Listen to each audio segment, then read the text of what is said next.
breakfast and for the little puppies of Morfoula. She's so amazing. She's about 10 years old or 11. I think she must be about 10. Well, 10 or 11.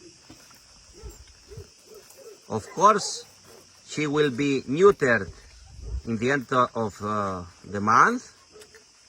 And we will try to find a home for her and her babies. Morfoula is the mama with the 5 puppies. With the 6 puppies.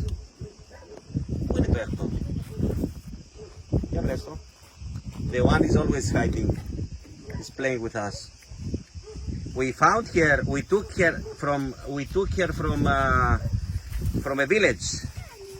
So here are the puppies. We took her from the village Kalamavka.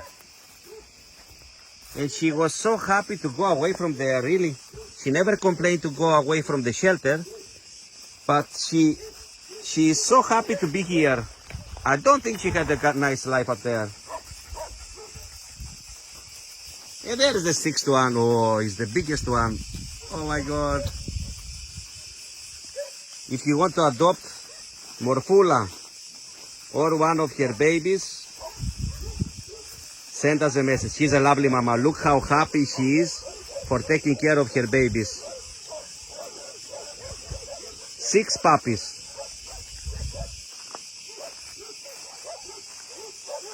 Morfoula, you are lovely. Look at your tail. Kuklica, eh? Bravo, Morfoula and your babies. If you want to adopt her or any of her puppies, send us a message, please. They are lovely.